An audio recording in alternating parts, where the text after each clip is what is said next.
اعوذ باللہ من الشیطان الرجیم بسم اللہ الرحمن الرحیم اللہم صلی علی محمد و آلہ و اطرتہ بعدد کل معلوم لک۔ سامعین و ناظرین،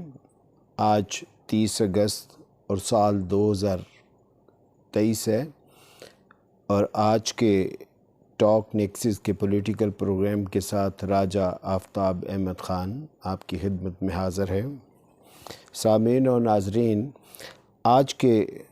پروگرام میں ہم دو موضوعات پر گفتگو کریں گے۔ پہلا موضوع تو جو آج کل ہاٹ ایشو ہے، عمران خان چیئرمین پاکستان تحریک انصاف کی ضمانت کا ایشو، اور دوسرا ایشو جو بجلی کے زائد بلات آ رہے ہیں جن کی وجہ سے پورا پاکستان تڑپ اور بلبلا رہا ہے اور پورے پاکستان کی چیخیں نکل رہی ہے۔ ان دو موضوع پہ بات کریں گے۔ عمران خان کی، جیسا کہ آپ کو معلوم ہے کہ توشہ خانہ کے کیس میں ہائی کورٹ کے چیف جسٹس نے تقریباً 24 دن اس کیس کو لٹکا کے تو اس کی ضمانت دی، اور یہ ضمانت توشہ خانہ کیس میں ہوئی، حالانکہ تمام قانونی و آئینی ماہرین کا خیال تھا کہ یہ 1 یا 2 دن میں سزا کی معطلی کا فیصلہ ہو جانا چاہیے، لیکن توشہ خانہ کیس کا ایسا تماشا بنا کہ جیسا جج دلاور نے اس کی سزا دیتے ہوئے قانونی نکات اور پوائنٹس اور میرٹ کو بالائے طاق رکھتے ہوئے وہ فیصلہ دیا، اور عمران خان کا جو قانونی اور آئینی حق ان کے حق کے دفاع تھا اور ان کی صفائی کا حق تھا، وہ بھی ان سے چھین لیا، اور باغم باغ میں فیصلہ کیا، اور خود وہ UK بھاگ گئے، اور عمران خان اس فیصلے کے نتیجے میں پابند سلاسل ہو گئے۔ جو یہ کیس سماعت کے لیے اعلیٰ عدالتوں میں جاتا گیا، ہائی کورٹ اور سپریم کورٹ دونوں نے ہی اس فیصلے کو غلط فیصلہ قرار دیا، اور اس فیصلے کی سزا کے طور پر جج دلاور صاحب کو OSD کر دیا گیا، لیکن اس کے باوجود ہائی کورٹ نے اس سزا کی معطلی کا فیصلہ نہیں کیا، جائے کہ وہ 24 دن عمران خان جیل میں رہے، اور جب پیچھے کوئی ان کی ڈیلے کرنے کا آئینی نقطہ باقی نہیں رہا تو تب جا کے ان کی ہائی کورٹ سے ضمانت کا فیصلہ ہوا۔ لیکن جیسے ہی ان کی ضمانت کا فیصلہ ہوا تو اس سے کچھ دن پہلے ایک سائفر کیس ہے جس کو یہ PDM کی حکومت، ISPR کے ترجمان اور یہ حکومتی نمائندے جس سائفر کو یہ جعلی کہتے تھے، یہ جھوٹا پروپیگنڈا کہتے تھے، یہ خط کا ایک ٹکڑا کہتے تھے، اس سائفر پہ عمران خان صاحب کو ریمانڈ کر دیا گیا، اور اس ریمانڈ کی سماعت آج اٹک جیل میں تھی، اور اٹک جیل میں جج صاحب عمران خان صاحب کے روبرو پیش ہوئے، اور پیش ہونے کے بعد ان کو مزید 14 دن کا ریمانڈ جوڈیشل دے دیا گیا۔ حاضرین محترم، آپ جانتے ہیں کہ پاکستان کی جوڈیشری جیسے دنیا میں بے وقار ہے، 139 نمبر پر ہے، وہ ویسے ہی نہیں ہے، بلکہ ججوں کی اس طرح کے پریشر قبول کرنے کا نتیجہ ہے، ججوں کے اس طرح سفارشیں قبول کرنے کا نتیجہ ہے، ججوں کے اس طرح کیس مینوپلیٹ کرنے کا نتیجہ ہے کہ پاکستان کی جوڈیشری دنیا بھر میں بے وقت ہو چکی ہے، حالانکہ فیسیلٹی اور سہولیات کے اعتبار سے یہ جوڈیشری دنیا کے اعلیٰ ترین پیڈ لوگوں میں آتی ہے۔ ان ججز کو جتنی مراد حاصل ہیں، شاید ہی دنیا کے چند ایک ممالک میں ججوں کو ایسی مراد حاصل ہوں گی، لیکن اس کے باوجود انصاف کا نظام انتہائی غیر معیاری ہے۔ ناظرین، آپ کو یاد رہے کہ پاکستان تحریک انصاف کے چیئرمین جناب عمران خان نے جج دلاور اور چیف جسٹس ہائی کورٹ عمر فاروق صاحب کو پہلے ہی عدم اعتماد کا اظہار کیا، لیکن اس عدم اعتماد کے اظہار کے باوجود دونوں جج صاحب اور جسٹس صاحب کیس سننے پہ بضد رہے، اور 24 دن کی ڈیلے کے لیے جو حرب اختیار ہو سکتے تھے، صحت بیمار ہے، خراب ہے، جج صاحب کا آج پیٹ ٹھیک نہیں ہے، آج جج صاحب نے میڈیکل چیک اپ کرانا ہے، آج استغاثہ کے وکیل نہیں آئے، آج فلاں نہیں ہوا، آج فلاں نہیں ہوا، غرض یہ کہ جو بھی ڈیلے ٹیکنیکلی ممکن تھا وہ ممکن کیا انہوں نے، اور عمران خان کو پھر مزید ریمانڈ اٹک جیل میں دے دیا گیا۔ آج کی جو کارروائی ہے وہ آپ کے سامنے ہی پیش خدمت ہے۔ حاضرین، ایسا لگتا ہے کہ کسی کو انصاف کرنا مقصود نہیں ہے، شاید انتقام لینا مقصود ہے، شاید اپنی انا کی تسکین کرنا مقصود ہے، اور اسی تناظر میں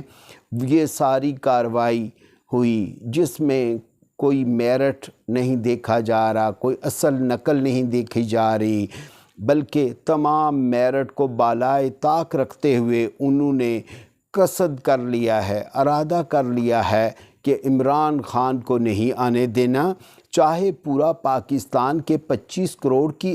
خواہش ہو، وہ 25 کروڑ لوگ چاہ رہے ہوں کہ عمران خان آئے، لیکن کیونکہ ایک ادارے کے سربراہ کی یا چند لوگوں کی یا ایک ٹولے کی یہ خواہش ہے کہ عمران خان کسی صورت نہ آئے، اور اس خواہش کی تکمیل کے لیے ہزاروں لوگ آج بھی پابند سلاسل ہیں، وہ جیلوں کے پیچھے ہیں، سختیاں جھیل رہے ہیں، غیر قانونی کیسز کا سامنا کر رہے ہیں، اور عدالتیں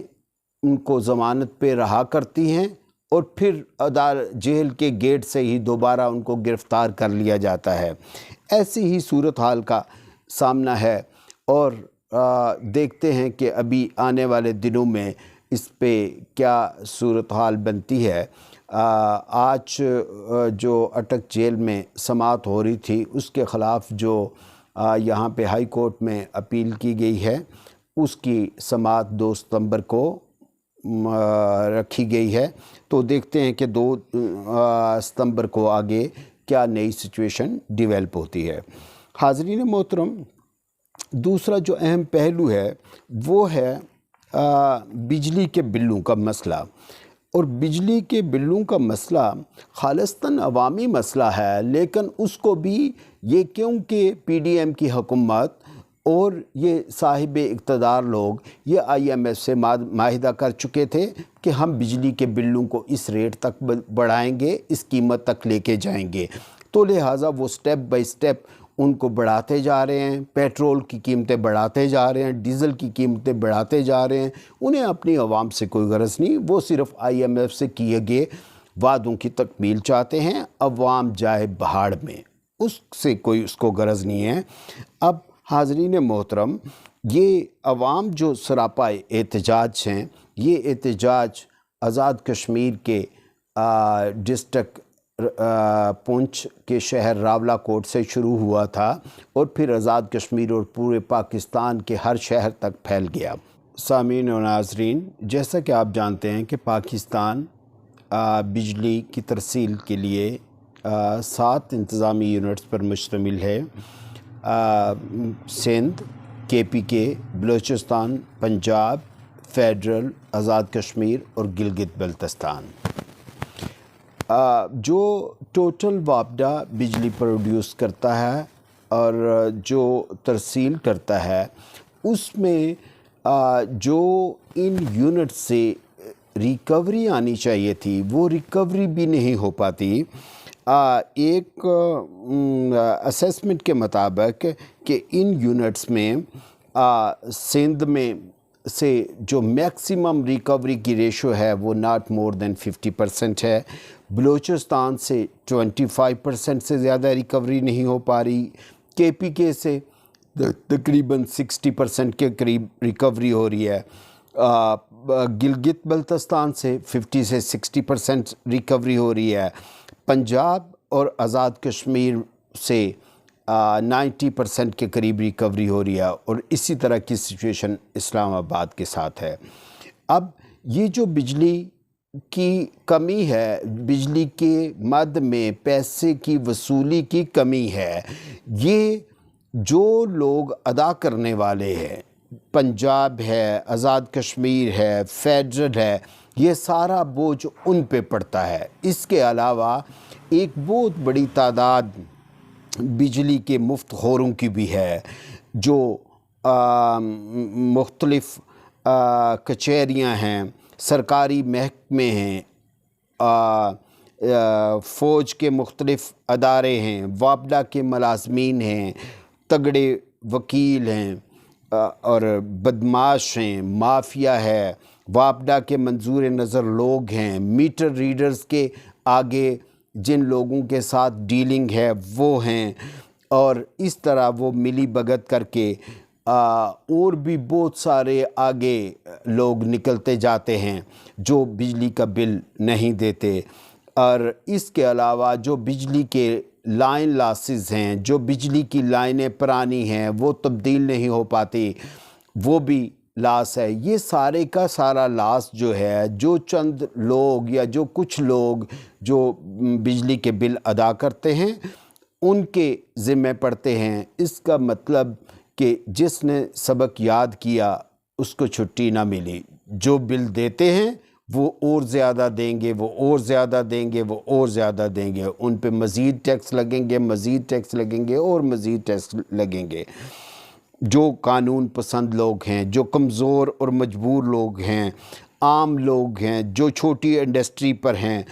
ان پر ہی یہ IMF کا بوجھ بھی ان پہ پڑے گا۔ جو ناانصافی ہے وہ بھی ان کے ساتھ ہی ہوگی، اور اب شاید یہ لوگ بھی بوجھ اٹھانے کی پوزیشن میں نہیں ہیں،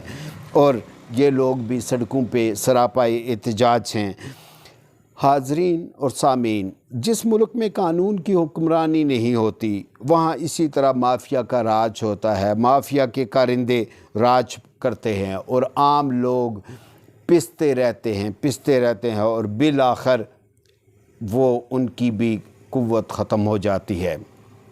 ایسے حالات میں سامعین محسوس کرتا ہوں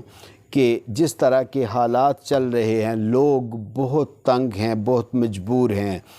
ارباب اختیار کو اس طرف خصوصی توجہ دینی چاہیے، اداروں کے نظام